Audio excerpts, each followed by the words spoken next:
طبعا زي ما حضراتكم شفتوا الجزء ده كان متاكل خالص. احنا بصينا فيه لقينا ان هو صعب ان ينفع. لو ركب الأولسيد عليه هنا ده هيبتدي يسرب ميه، هيدخل البليه تاني، هيبوظ الدنيا كلها، يبقى كاننا ما عملناش حاجه. احنا جبنا الصليبه دي صليبه مستعمله من الناس اللي هي بتفك الغسالات وبتبيع قطع غيار مستعمله. ينفع ان احنا نجيبها جديده، ينفع نجيبها مستعمله زي ما حضراتكم شايفين. احنا جبناها مستعمله ولقيت ان البلي اللي فيها بلي فرنساوي. لو احنا بصينا في التصوير هنلاقي ان البلي ده فرنساوي بالظبط، ادي باين في الزوم معانا كده.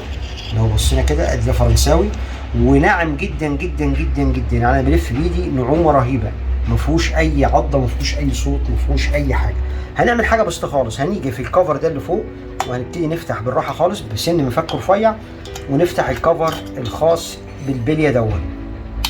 احنا رفعنا كده بسن المفك، نجيب مفك تاني اكبر شويه ونبتدي نطلع الكفر بتاع البليه. نمشي كده واحده واحده لغايه ما يطلع الكفر معانا كده تمام. وهنجيب حبه شحم بسيطه، ما نكترش عشان الشحم مش بالكتر بتاعه، ونبتدي نعيد تشحيم البليه نفسها. نتاكد طبعا ان الدنيا نظيفه، مفيش اي رواسب، مفيش اي املاح نزلت جوه البليه، مفيش اي براده بتاعه المونيا او بتاعه حديد واحنا بننظف. يعني احنا بعد ما نضفنا الاجزاء دي نتاكد تماما ان احنا مفيش حاجه سربت مننا داخل البليه نفسها. عملنا المنظر ده كده وهنبتدي نقفل الكفر بتاعنا تاني.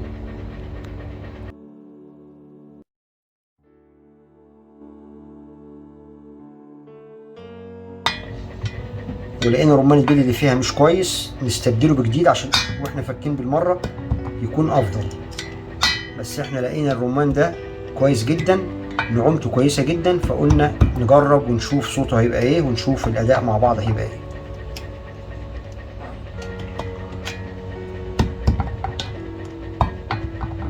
ثبتنا الكفر تاني بتاعنا زي ما كان بعد ما اتاكدنا ان احنا حطينا الشحم المطلوب.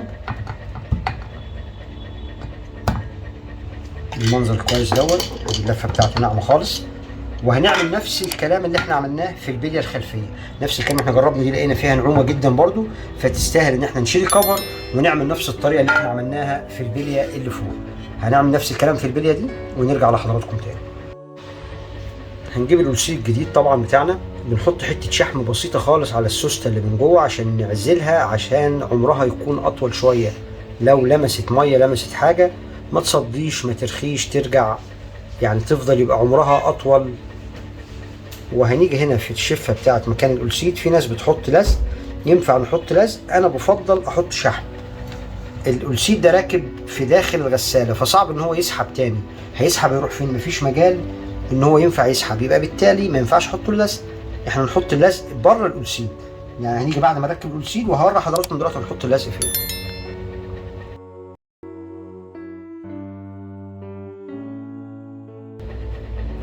هنيجي هنا بخشبه عاديه خالص، يعني انا بدق دلوقتي بالفرشه الخشب، بيد الفرشه الخشب.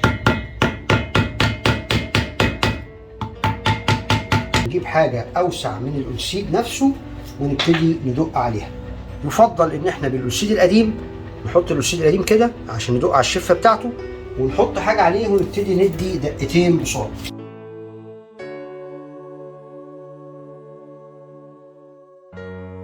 كده الأولسيد بتاعنا بات بالشكل الجميل دون، ونزل المستوى المطلوب بتاعه داخل الشفه الألمونيوم. لازم يبقى ده بايت تحت، ما ينفعش يبقى طالع لفوق حبه، لازم يبقى بايت بالمنظر الجميل دون.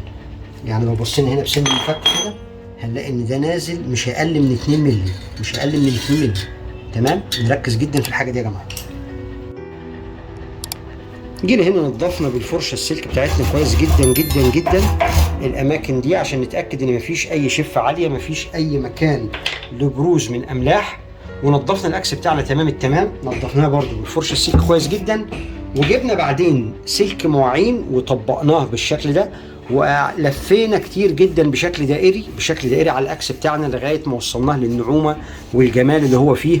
وتاكدنا تماما ان احنا نعمنا المكان اللي بيلف عليه الأولسيد. المكان النحاس اللي في الداخل ده يا جماعه، المكان النحاس ده اللي بيلف عليه الشفه بتاعه الأولسيد. لازم نبقى فاهمين ومستوعبين ان دي السنه اللي بتلف هنا، اللي بتلف على السنه بتاعه الألسيد نفسه، يبقى دي لازم تكون ناعمه عشان ما تعملش تآكل في السن بتاع الألسيد، وبالتالي يحصل تسريب للميه، وبالتالي البلي ده يبوظ ونحتاج نغيره تاني ونتعب نفس التعب ده كله من تاني. طيب بعد ما عملنا كده، ده اسمه مانع تراب. ناس بتقول عليه مانع تراب، وناس بتقول عليه جلد، وناس بتقول عليه ألسيد، وناس بتقول عليه كفر واتيفر زي ما بيسموه.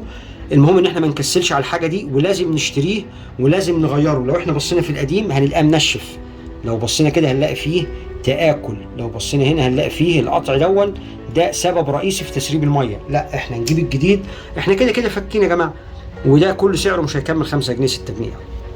طيب ده ليه شفتين، شفه كبيره شويه وشفه صغيره. بنخلي الشفه الصغيره هي اللي من جوه، والشفه الكبيره هي اللي من الخارج. بنركبه بالمنظر ده.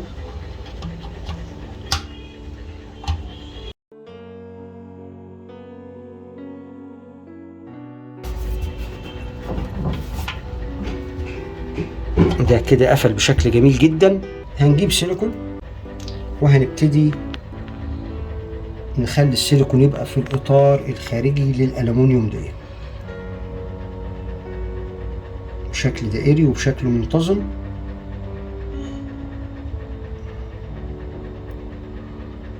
أنا الفكرة كلها إن أنا عايز دون يعوض لو فيه أي فراغات.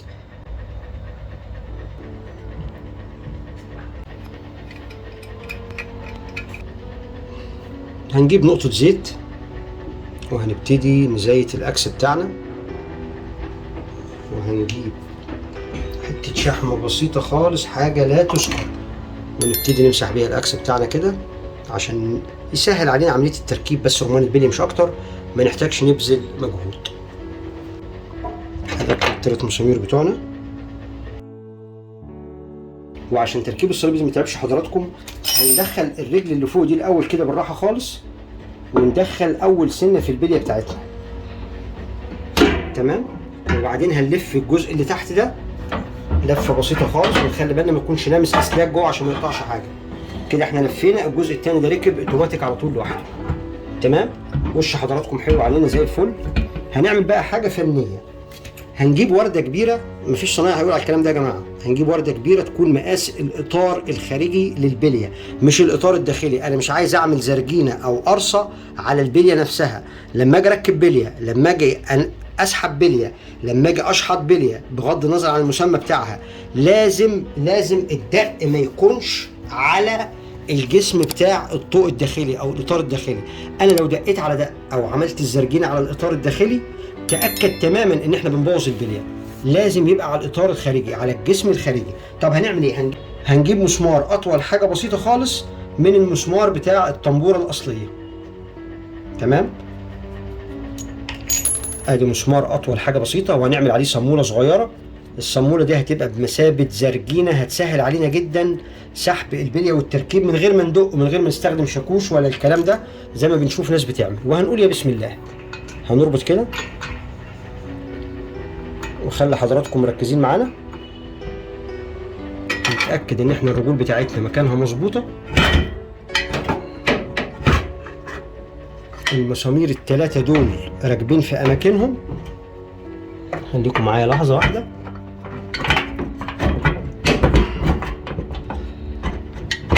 المسامير دول كده راكبين في اماكنهم، ونيجي نبتدي نسنتر الوردة دي على الاطار الخارجي.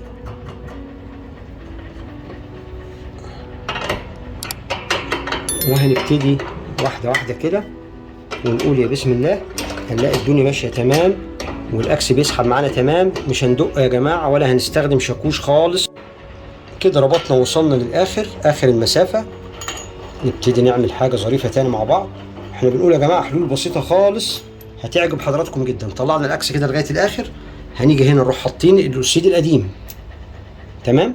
نفس الفكرة، حطيت الألسيد القديم. لو عند حضرتك الكويل الداخلي او الطوق الداخلي بتاع رمان البلي، نفس الفكره. الفكره ان انت عايز تعمل زرجينه تسحب بيها الاكس من غير ما تدق عشان ما نأثرش على البلي. وهنيجي كده ونقول له يلا يا باشا شد معانا الاكس بالراحه خالص بمزاج، على اقل من مهلك. ادينا ملاحظين سامعين صوت تكه بسيطه خالص، التكه دي هي اللي بتشد الاكس، التكه دي هي اللي بتشد الاكس. شدنا دول كده، كده خلاص احنا اتاكدنا الاكس طلع تمام. هنيجي نبتدي نريح الثلاث اجزاء اللي هم بيتربطوا بالصواميل بتاعتنا، نتاكد ان هم راكبين في مكانهم. نبتدي نحط الثلاث ورد بتوعنا، نتاكد ان احنا مركبين الورد بتاعتنا.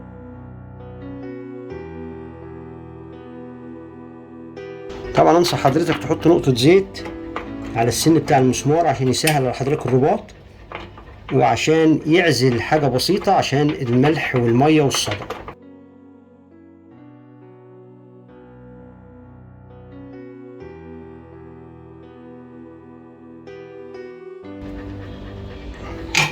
قبل ما نجمع التجميع الاخير عشان نتاكد ان احنا مش عايزين نحرك سن يمين ولا سن شمال، بنركب القطعه المربعه دي في المجرى بتاعتها، وبنبتدي نربط المسمار بتاعنا رباط بسيط. هنعمل كده في الثلاث مسامير دول، يعني لو بصينا هنا هنلاقي ان في 3 مسامير بنفس الفكره. هنربط المسمار دون والمسمار الثاني الناحيه الثانيه اللي هو بالشكل ده. بعد ما ربطنا ال3 مسامير بتوعنا هنبتدي نجمع التجميعه الاخيره على ال3 مسامير الاساسيين. نبتدي نجمع كده.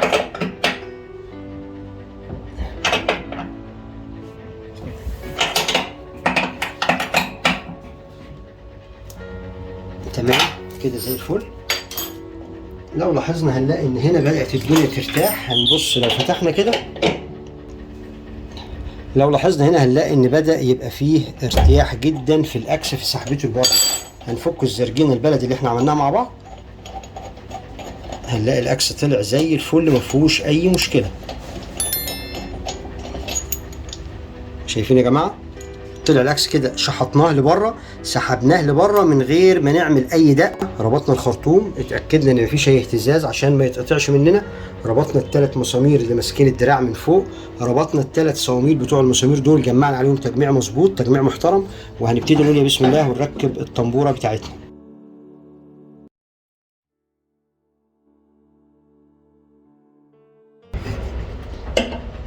ونجمع التجميعه الجامده. يفضل يا جماعه محدش يعمل كده، محدش يجي هنا ويعمل قرصه وهو بيجمع. لا، احنا بنمسك ماسكه كويسه وبنجمع تجميعه كويسه. جمعنا التجميعه التمام بتاعتنا وهنشوف النعومه اللي في الحله. لاحظين يا جماعه مفيش اي صوت نهائي، مفيش اي صوت طالع من الحله نهائي. احنا كده بكل بساطه خلصنا موضوع تغيير رمان البلي. هنبتدي نركب السير بتاعنا. نركب في الطنبوره الصغيره الاول، وبعدين نبتدي نركب في الطنبوره الكبيره كده. نسند بايدينا سنده بسيطه، ونخلي بالنا عشان صباعنا ما يتحشرش بين السير وبين الطنبوره، هيتعور طبعا. تمام. نخلي بالنا لازم السير يبقى فيه نسبه المرونه دي عشان رمان البلي بتاع الموتور ما يبصش، او رمان البلي بتاع الحل نفسه ما يبصش. ما ينفعش ان احنا نشد السير زياده يا جماعه، لا، لازم يبقى فيه نسبه المرونه دي. اشكركم جزيلا، واتمنى الفيديو يعجب حضراتكم، واللي يعجبه الفيديو يا ريت يتكرم علينا ويعمل لايك، واللي مش مشترك معانا في القناه يا ريت يشرفنا بالاشتراك. طبعا التقفيل زي ما فكنا بالظبط، هنقفل وش الصاج بتاعنا، هنقفل الوش اللي فوق، مش هنعمل اي حاجه ازيد من كده. شكرا جزيلا، واشوف حضراتكم الفيديو الجاي ان شاء الله.